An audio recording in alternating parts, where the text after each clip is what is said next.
Welcome back to Episode 6, Season 2 of the Learning Curve podcast at Edmonton Catholic Schools.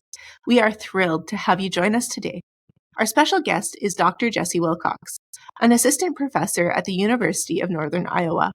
In this episode, we dive into meaningful connections between teachers and research, inquiry-based pedagogy, standards-based assessment, and the transformative power of questions in guiding and revealing student learning. Before we begin, let's pause for reflection.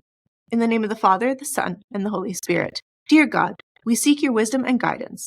Grant us the insight to prioritize the humanity of our students and foster an environment where each student feels valued. May the words in this podcast inspire fellow educators, and may we approach our classrooms with empathy and understanding. Bless us with patience and resilience on this journey of nurturing positive learning environments. In the spirit of growth and learning, we offer this prayer. Amen. In the name of the Father, the Son, and the Holy Spirit. We acknowledge that we are recording today on the traditional land of Treaty 6, the ancestral territory of Indigenous peoples. We pay tribute to the Métis Nation of Alberta Region 4 and the enduring contributions of Indigenous communities to this land. With gratitude, we honor their wisdom and resilience. As a united community, let us engage with the diverse peoples who call this land home. May our interactions be guided by positivity, celebrating the richness of Indigenous cultures, and working towards reconciliation through respect, empathy, and collaboration. May our journey be marked by humility, compassion, and a shared commitment to truth and understanding.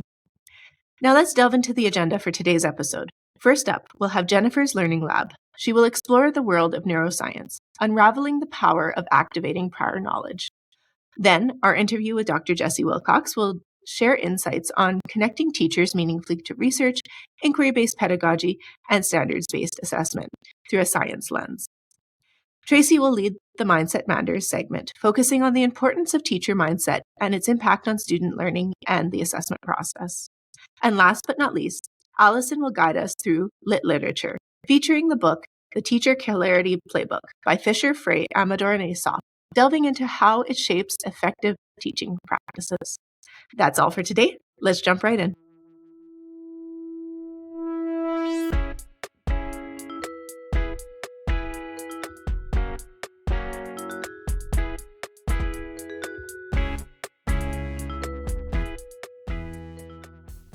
Welcome to the Learning Lab, where we dive deep into the magic of learning. I'm your host, Jennifer, and today we're talking about how linking what you already know can boost your learning. Let's delve into how activating prior knowledge can unleash a tidal wave of learning. Remember when learning was easier because it was connected to something you already knew? That's our brain making pathways. Neuroscientists call this priming. When we think of what we already know about a topic, our brain lights up, reactivating and strengthening existing neural connections, preparing to take in new information. In other words, by activating prior knowledge, we create a fertile ground for new learning to take root.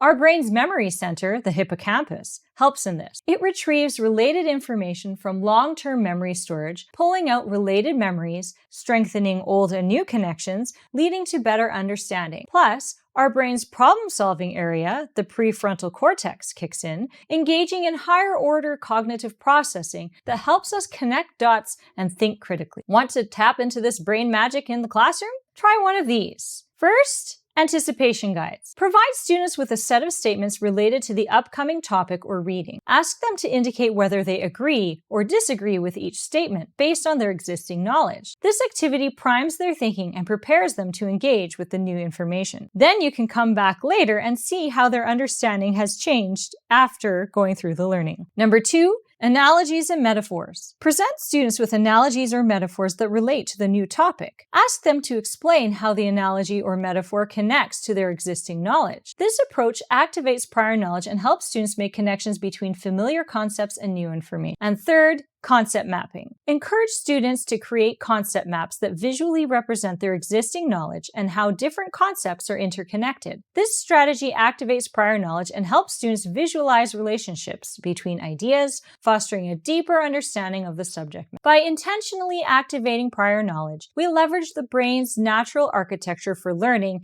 and optimize educational outcomes. As neural connections strengthen and prior knowledge is woven into new information, students develop a solid foundation of understanding, enabling them to grasp complex concepts more effectively, ultimately resulting in more success for more students. With that, dear listeners, let me leave you with one final point to ponder until our next episode. How might you harness the power of activating prior knowledge and transform your classroom to empower your students to connect the dots and watch their understanding grow? Let us know in the comments.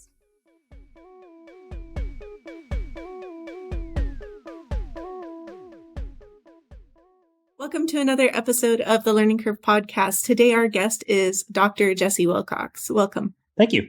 Tell us a bit about your background and what led you to pursue a career in education. Sure. Yeah. So I've always been interested in science, even from a young child. Like natural world fascinated me. My grandparents always told the story about how I would always try and find the moon and point to it, even as a young child. So I've always really loved science. And I found out later that I really wanted to serve people when I was in high school, but I didn't really know what that meant. And so when I got to college, I was in biology, and I went home over Christmas break or holiday break. And my sister was struggling with her physical science homework, and I helped her with it. She's like, I finally understand it. And so I was like, oh, man, that was great. So I went back to college the next semester and changed my major to be a teacher. And so that was a great career as a high school teacher. I taught general science, which is like a physical and earth science combination we had. And then I taught biology as well. And I was working with student teachers a lot. My professor from college sent a lot of teachers to me, and I really liked working with pre-service teachers and helping them learn. So I decided to pursue a PhD, and that's what I do now. So now I work at the University of Northern Iowa, and I teach teachers. Amazing. Can you tell us a bit more about that work that you're currently engaged in? Yeah. So I work in a couple different areas. So my job is partially educating. So I teach biology courses, and I also teach people how to teach secondary science.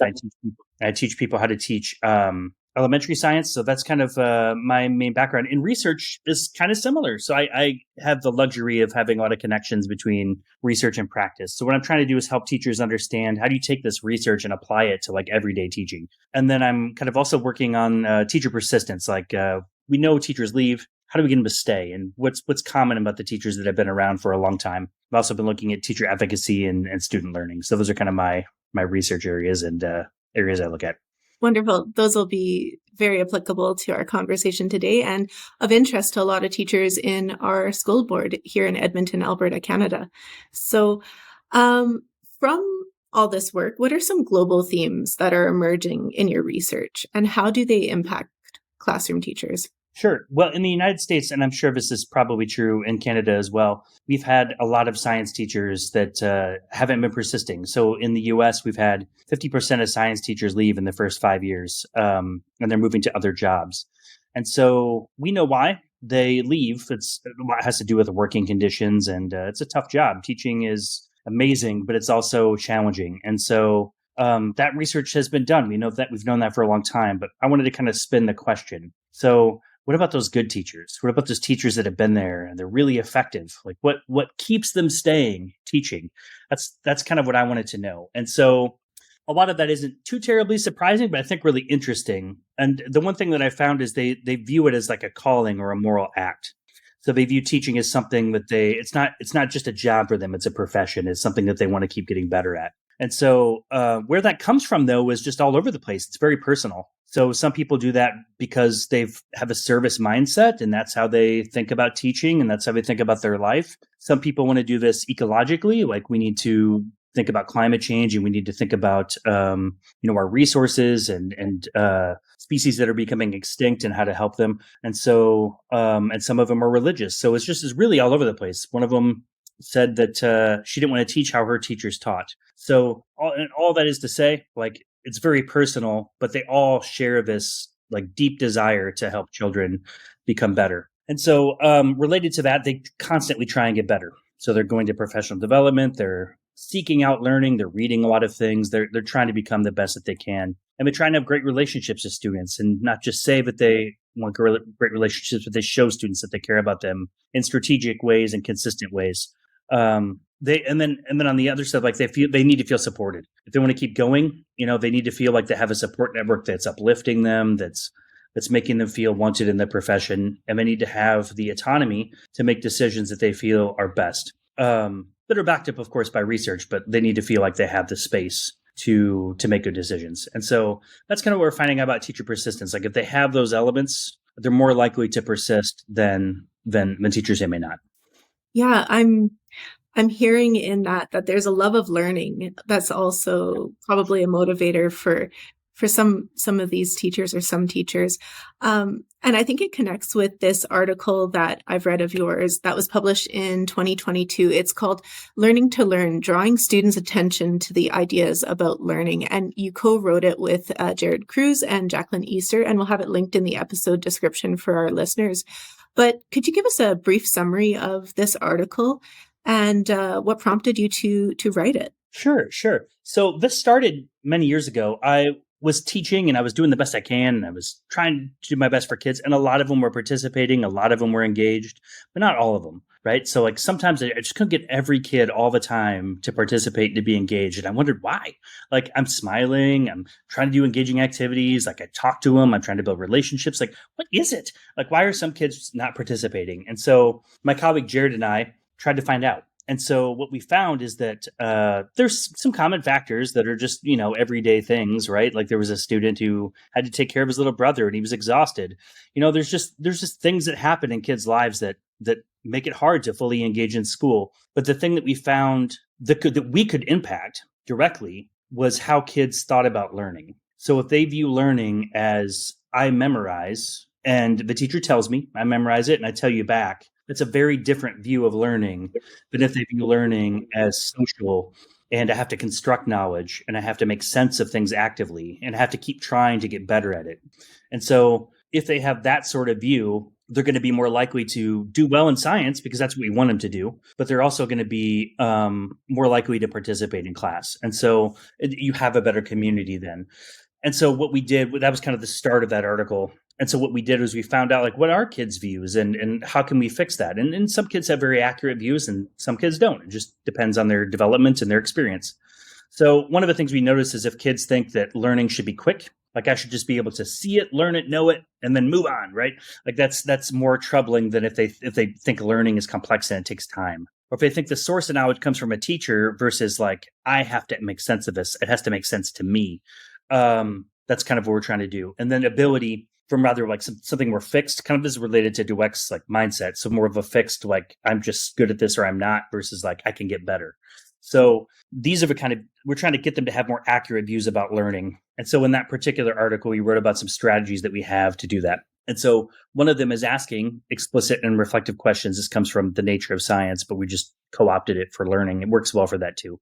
So we want to point out to them, like, you did some really hard work. Like why was it good for you to engage in this so long and keep going with it? Why was that good for your learning? Or like, I'm asking you to participate. Why do you think we do that? Like, why do you think I have you talk in your groups? Like, how does that help you learn? So these little, explicit reflective questions that you ask kids can really help them. Then sometimes like another strategy would be to compare work, right? So like, let's take something from the beginning of the unit and the end of the unit and like, look at the difference. Like you've grown so much. So like have them actually compare what they've done previously and what they've done later to help them see that they actually have grown, they actually have learned. Sometimes they don't necessarily reflect on that, right? Like it's just, they just know they know it now. So showing them that progression is useful.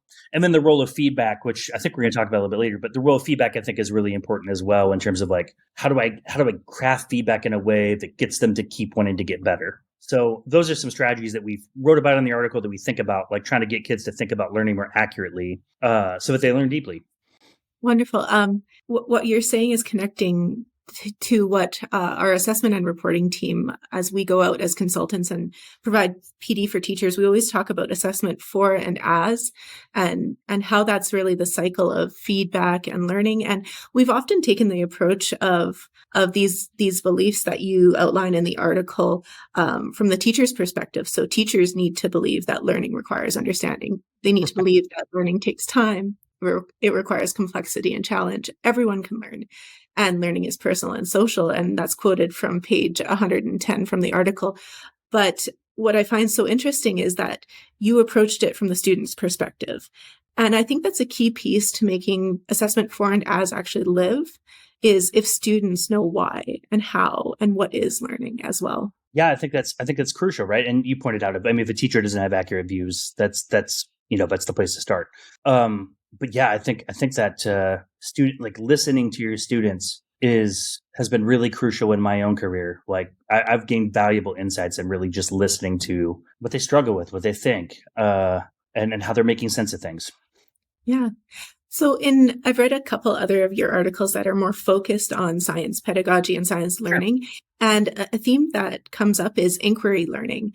Could you provide a definition of inquiry learning? And then how does it relate to your previous article, Learning to Learn? How does it help support Sure. learning to learn? Yeah. So I think one of the challenges with the word inquiry is it means a lot of different things. And so I'll try and tell you what I think about it. So teaching science through inquiry is maybe the better phrase that I think about because it kind of helps us focus on the teaching part of it. And so really what that is just teaching moves that you're making to trying to get kids to think and act like scientists. So we're just trying to get them to do science, right? By making certain teaching moves. And so there's pedagogical decisions that we make that we're trying to promote, students engaging in science and engineering practices. That's really what teaching science through inquiry is. I mean, I think your next question was, how's it related to learning? Mm-hmm. Okay. Yeah, So like, I think those things go really hand in hand, right? Like if we want kids to learn science, we actually have to engage them, right? So we have to get them to ask questions. We have to get them to analyze data. We have to get them to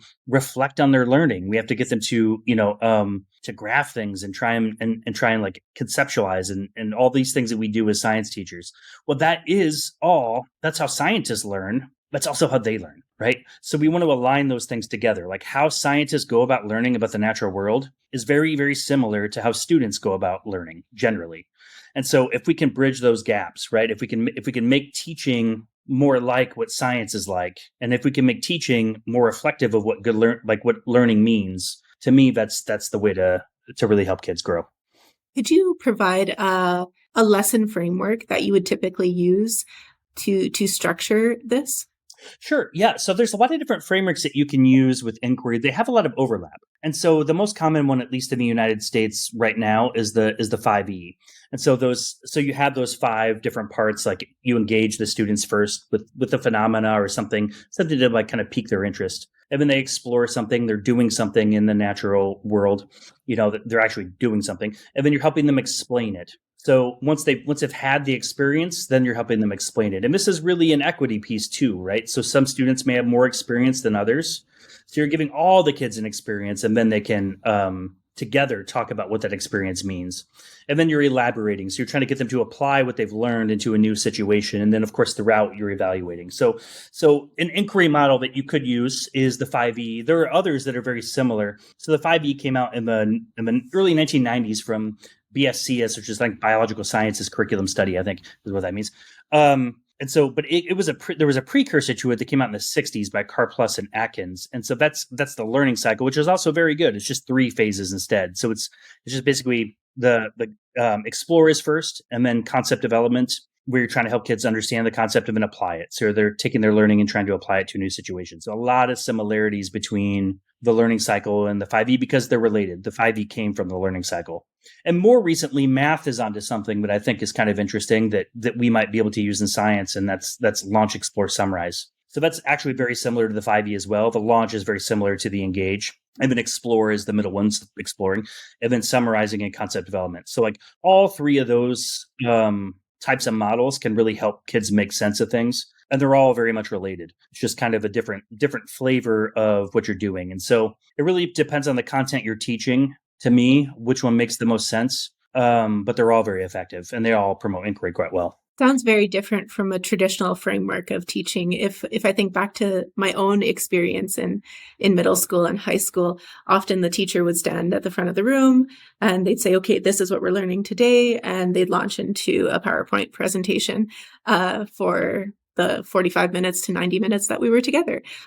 So this, I'm hearing that there's a release of control that needs to happen for it to occur. Can you speak to that? Yeah, I think really the biggest shift maybe is starting with the experience. So you're getting kids to experience something, and then you're trying together as a partnership, the teacher and the student, make sense of that experience.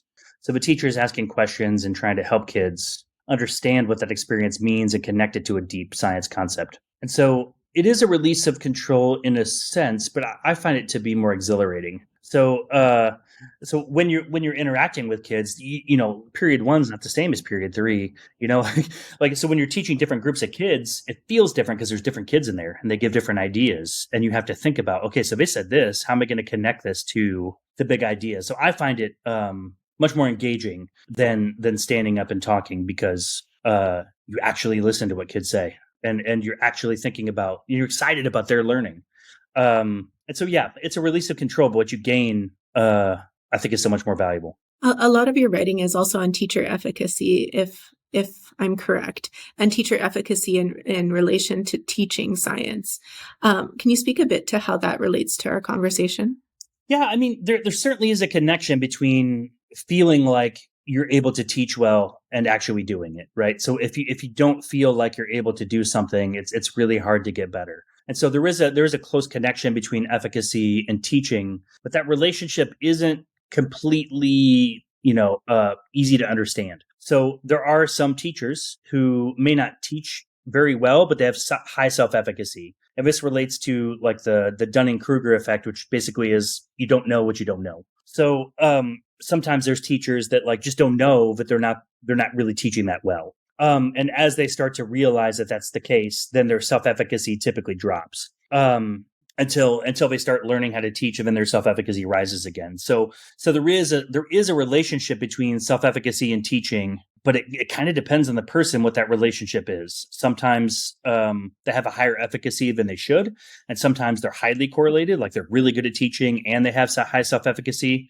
and sometimes their teaching is good, they just haven't they don't believe it yet. And so there's kind of this progression that happens to people over time. And I think that's, kind of where I think your role comes in, is supporting people no matter where they are in that journey towards believing that they can do it, taking the small steps, putting themselves out there, risk taking, trying a small thing and seeing if it works. So to me, I think that's our goal for teachers, is to, keep learning, keep trying, try something small. If it doesn't work, keep trying, try something new. So, and try your best to believe in yourself. And I think that's back to what I was talking about with persistence and support networks. Having that support is really useful in figuring out where to go next, but also sticking with it when things get hard. Yeah, and giving yourself grace in front of your students that, hey, I'm trying something new and it's not going to be perfect. And we can communicate that with students as well and let them know that we're trying something new. I don't know what's going to happen, but if you can join me in this journey, that would be helpful to my own growth as a teacher. That's a great point. Rosalind Driver, who I really respect, was a science researcher. And she said, when teachers try new things, it almost de-skills them in a way, right? So they get worse before they get better. And so I think, helping students understand that you're trying to get better and letting them in on it, I think that's a great point. Well, we're going to connect. I think we're going to connect the conversation now to standards. And in Alberta, we call them outcomes. So inquiry teaching, when we're talking to our teachers about it, we want them to first start with the learning outcomes. And those are provided to us by the government of Alberta. And when I'm coaching teachers through this, and we're looking at the verb, what do students need to do, and then the concept, we're trying to aim for conceptual understanding. So what do students need to understand in the end?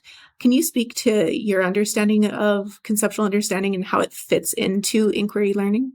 Yeah, I think, that's the place to start, right? Like you want to know what you want kids to end up with. And so beginning with the end in mind, so to speak, as Stephen Covey would say. So I think you really want to start with what do I want kids to know? And then what do they know? And then how do I bridge that gap, right? And so what activities could I use, or what things could I do that would elicit student thinking, that would get them, moving in a certain direction?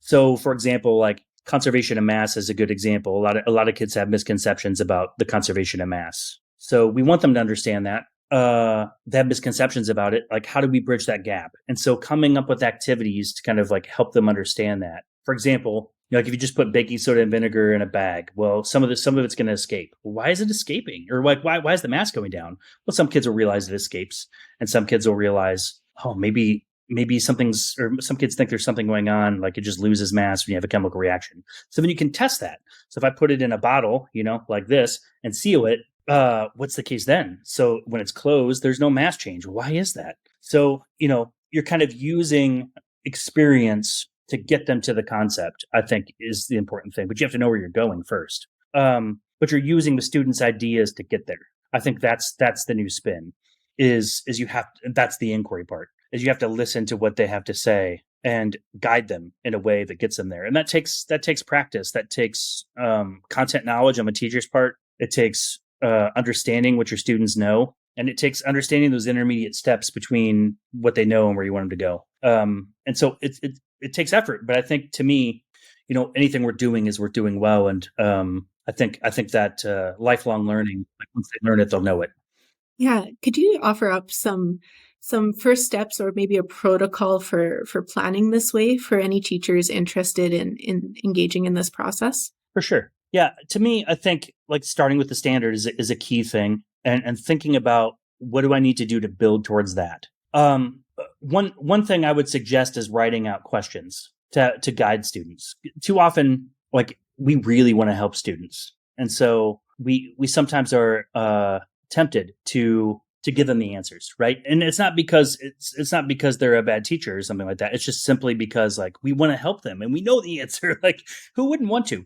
But the trick is, like, how do we get them to think about it? And so to help teachers with that, I have found, if you know where you're going and you know where they are, you can come up with experiences and questions that help them. And so that, to me, is start with the end, start with where you want to go, figure out where they're at now, and then what are the experiences and the questions that I could give them and ask them that would help them bridge the gap between the two. So to me, questioning is really a key part of planning that maybe is most of the plan, are the types of questions you're going to ask.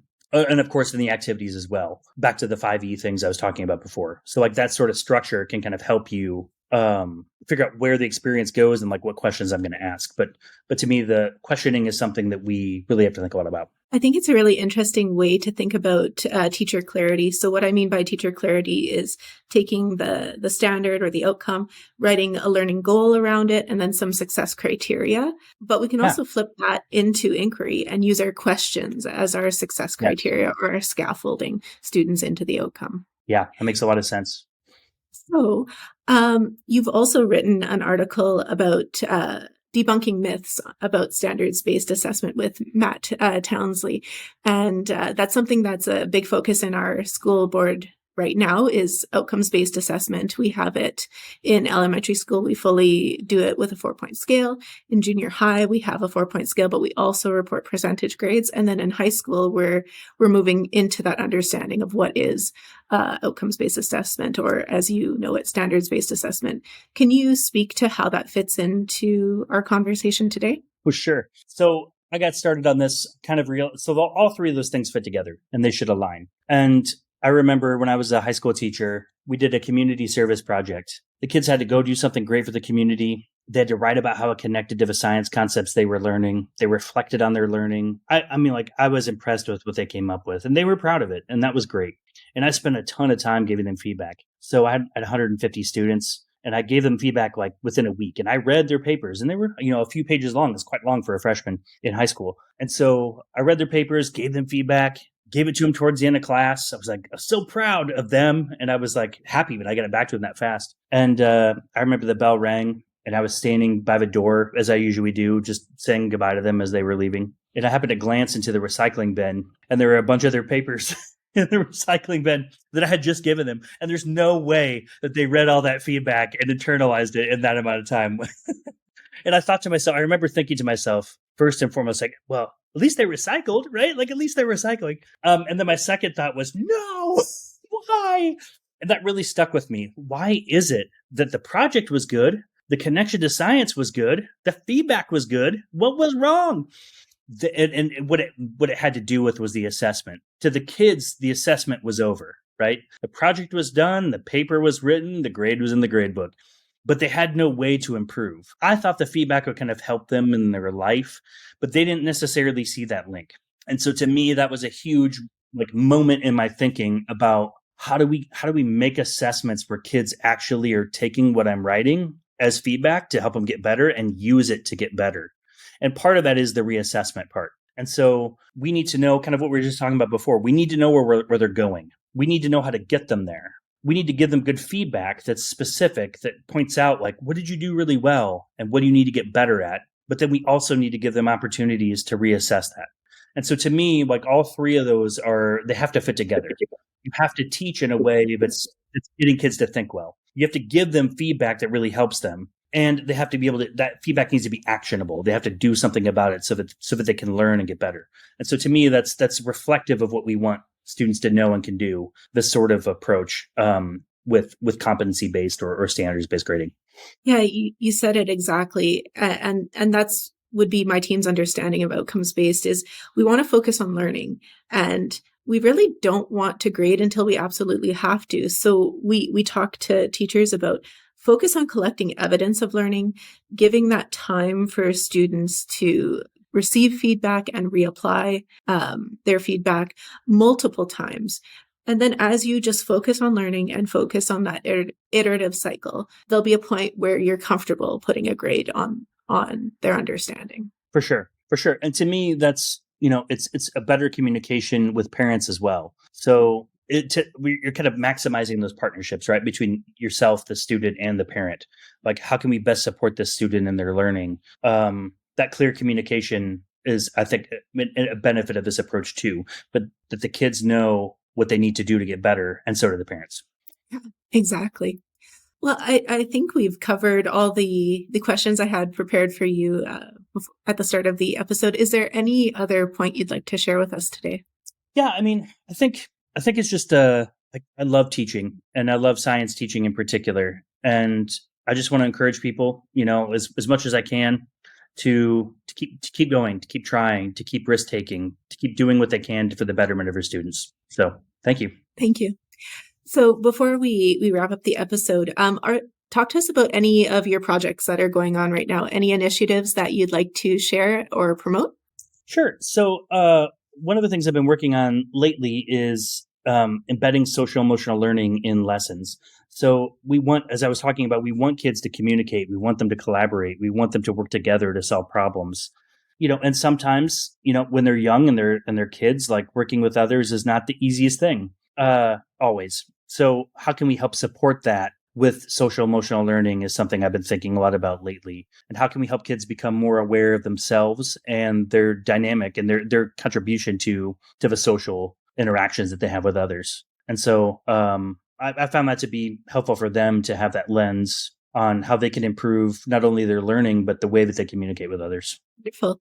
And the last question that I asked to all guests on the episode is quite a big question, so take it how you want, is what's a dream that you have for education? Oof, that is a big question. Yeah, I love it. I think my dream is that all kids, first and foremost, feel safe. They feel safe physically, but they feel safe emotionally in the classroom. And when they feel that safety, hopefully they feel like they can take risks and they can put their ideas out there and they can try things out just to try them out. And we as teachers are able to support that, and we listen to what they have to say, and we try and help them get better. And so to me, I think my dream is a safe school where kids are continually growing, continually learning, and they want to be there.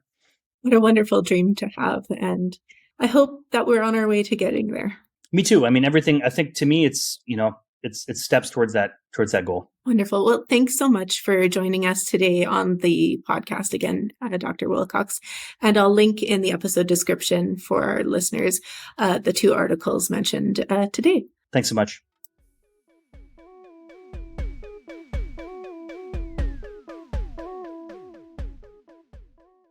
As educators, we often focus on curriculum, lesson plans, and teaching strategies, but we sometimes overlook the powerful impact of our mindset on our students' learning experiences. So let's start by understanding what we mean by teacher mindset. Teacher mindset refers to the collection of beliefs, attitudes, and perspectives that teachers hold about themselves, their students, and the teaching profession as a whole. It's a lens through which educators view their role and interactions in the classroom. While it's easy to underestimate its significance, teacher mindset plays a vital role in shaping the learning environment and ultimately impacting student outcomes. One crucial aspect of teacher mindset is the belief in the potential and capabilities of every student. When teachers believe that all students can succeed, their approach to their instruction is with high expectation and provides the necessary support to help students reach their full potential. This mindset fosters a positive and inclusive learning environment where every student feels valued and capable. Conversely, a fixed mindset can hinder student growth. If a teacher holds the belief that students have an innate limitations and cannot develop beyond them, it can inadvertently limit students' progress. A fixed mindset may lead to lower expectations, less effort in adapting teaching strategies, a lack of student engagement and learning, and missed opportunities for student development. Now let's consider how a growth mindset can transform teaching practices. When teachers embrace a growth mindset, they view challenges as opportunities for learning, both for themselves and for their students. They foster a classroom culture that encourages risk-taking, resilience, and perseverance. By modeling and promoting a growth mindset, teachers inspire their students to adopt the same mindset and develop a love for learning. It is important to note that a teacher's mindset doesn't operate in isolation. It interacts with other factors such as school culture, community support, and professional development opportunities. However, teachers have the agency to shape their mindset and continuously refine it through self-reflection, seeking feedback, and engaging in professional learning. To cultivate a positive teacher mindset, educators can engage in practices like mindfulness, self-care, and professional learning. These practices support teachers in maintaining a healthy and balanced perspective, which in turn benefits their students. By fostering a positive teacher mindset, teachers can create an environment where every student can thrive academically, socially, and emotionally.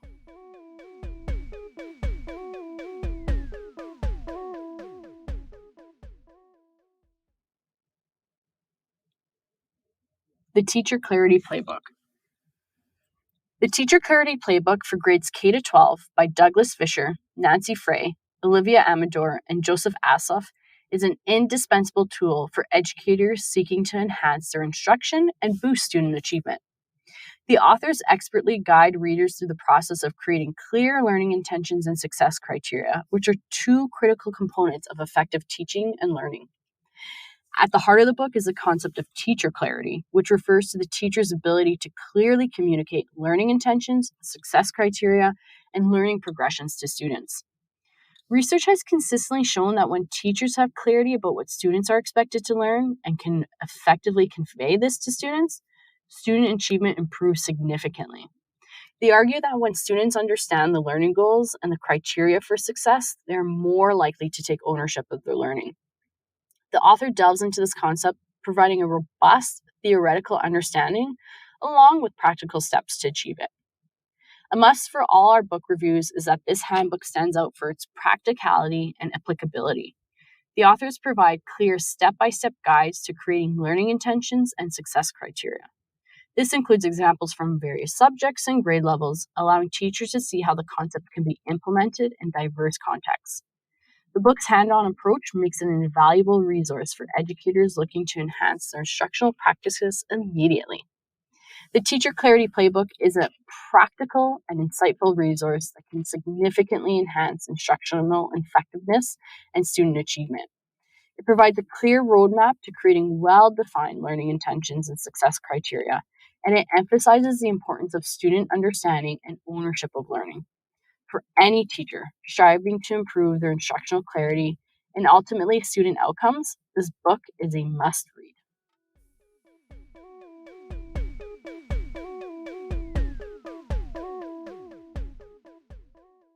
As we wrap up today's agenda, our heartfelt gratitude goes out to Dr. Jesse Wilcox for sharing his expertise, and to you, our dedicated listeners. Please stay connected with us on Instagram at ECSD Learning and subscribe to this podcast. We hope that today's episode has sparked inspiration for meaningful connections in education and encouraged a thoughtful approach to assessment practices. As you continue your journey of growth, may you find fulfillment and impactful connections. Thank you for listening to the Learning Curve ECSD podcast.